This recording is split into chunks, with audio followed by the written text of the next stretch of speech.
Kung walang correction, walang hustisya. Ang Bureau of Corrections ay may dalawang mandato. Una, ang pag-iingat sa mga persons deprived of liberty na nahatulan ng higit 3 taon.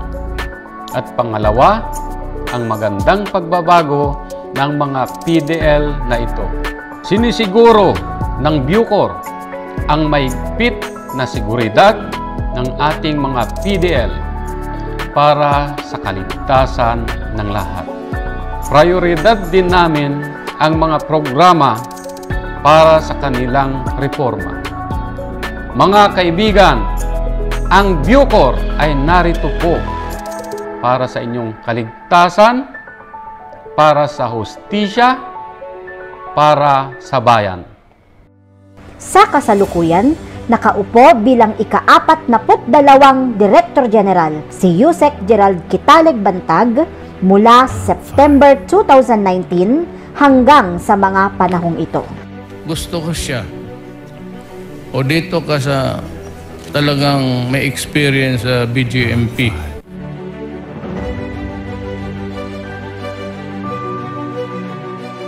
Giging subject siya ng complaint kasi masyado siyang maigpit sa pamamalakad, no, ng mga jail facilities namin.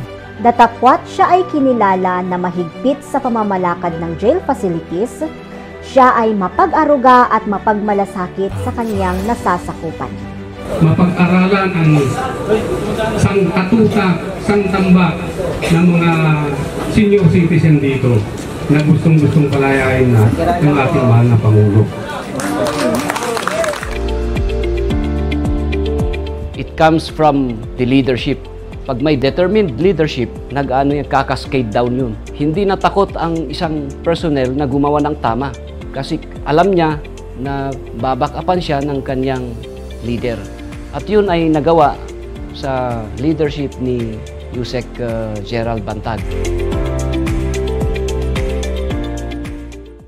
Ang ilan sa mga programa ng pagbabago para sa PDL ay Wellness and Social Services, Livelihood Skills Development, at Personality Development. NDP Hospital has programs for prevention like vaccination, particularly for COVID.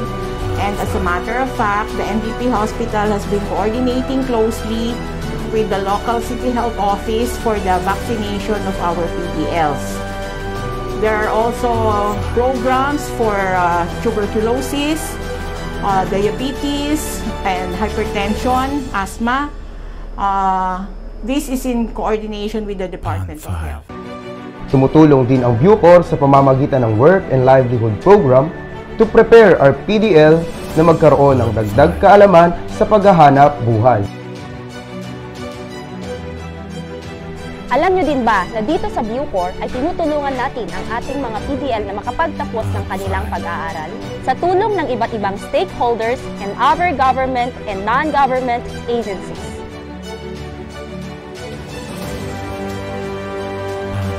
Ang External Affairs Section or EAS ay may pre-release program para sa mga soon-to-be-released PDL. Kalakip nito ang tinatawag na 1-year reintegration program. Una na lang dito ang initial interview, registration and orientation, medical, physical and psychological diagnostics, social assessment, counseling, personality development, employment skills building, exit interview, and culminating program.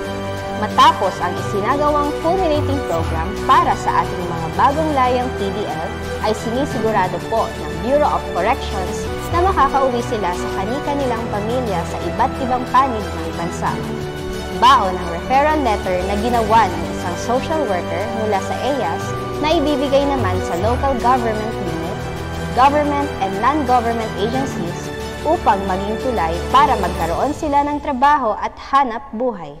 Ang pagkakaunawa ko rin kasi sa sinasabing kalayaan ay ang kalayaang paggawa nga ng alam mong mabuti, established rules of conduct. Ang ating minimum, medium, at maximum security compounds ay pinalalakad ng ating mga masisipag na kasamahan. Gayon din ang iba't ibang kolonya sa Pilipinas. Lahat ng services ng Bureau of Corrections ay hindi lamang sa National Headquarters, pati na rin sa 7 Prison and Penal Farms. Ito ay ang Correctional Institution for Women, Sablayan Prison and Penal Farm, Luwahig Prison and Penal Farm, Leyte Regional Prison, Davao Prison and Penal Farm, at San Ramon Prison and Penal Farm. Ever since kasi na dumating ang team namin dito, wala kaming ibang inisip kundi professionalize. Siyempre gusto rin namin at par ang Bucor sa mga line bureaus ng DILG. Kasama na yung pagre-recruit namin ng mga bagong mga, kung tawagin, lateral entry o mga officers. Hindi lang yan. May plano pa nga na gumawa kami ng sarili ng academy. At yun ay sa tulong ng Philippine Public Safety College. Under naman ng DILG yan. Nagkaroon na kami ng Officer Senior Executive Course. Marami nang nag-undergo ng ganong course, natapos naman. Marami tayong programs katulad ng mga schooling, katulad ng mga partnerships with other government agencies and institutions and other higher educational institutions. Marami tayong courses na ibinibigay sa ating mga personnel. Kailangan kasi nating ilipat ang Bilibid Prison, yung maximum, medium at minimum sa ibang lugar na. Ay dahil nga marami nakabaon dyan ng mga armories. Nandyan lahat ang klase ng mga nakakamatay ng tao. Kailangan nating ilipat yan.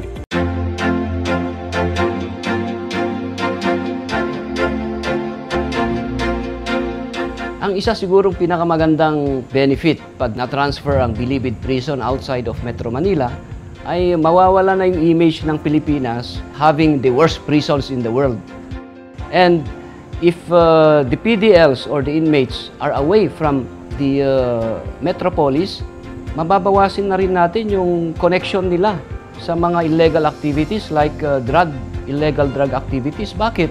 Then we can control the communication better. Bibili na tayo ng mga ambulance dyan. Kailangan natin ng barko kahit maliit man yan kasi tumatawid tayo.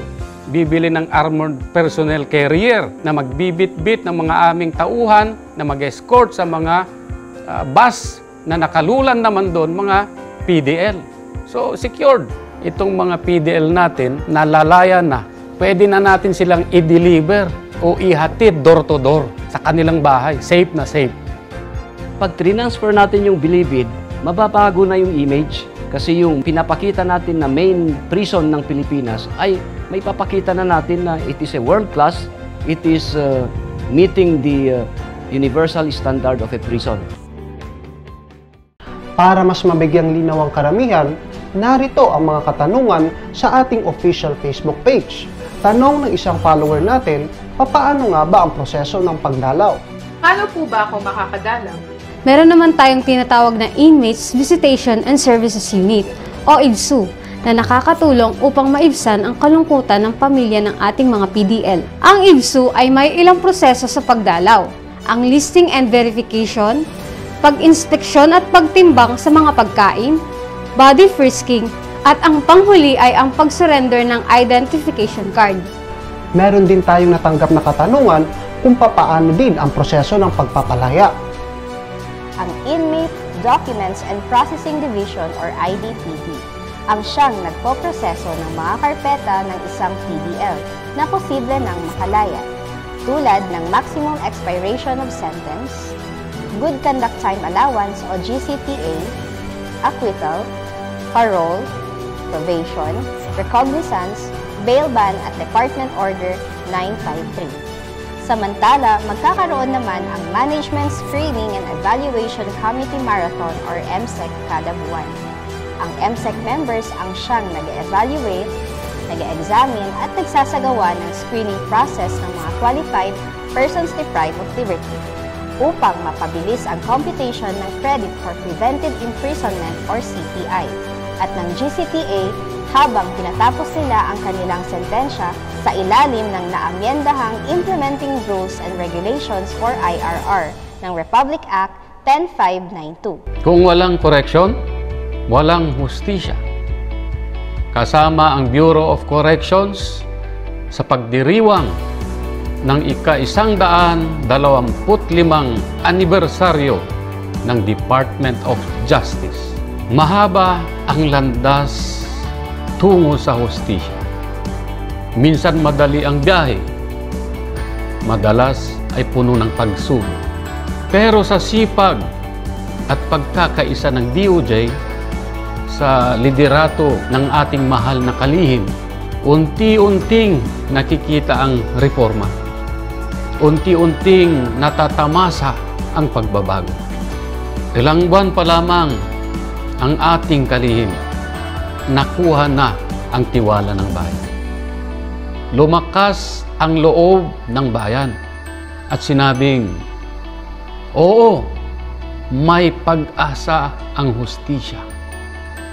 Ang anibersaryong ito ay saksi na ang DOJ ay matatag, matibay at maaasahan. We at the Bureau of Corrections stand in solidarity with the Department of Justice. We at the Bucor celebrate DOJ's long and great history. We at the Bucor are one with the DOJ in the fight for justice. Mabuhay DOJ at maraming salamat.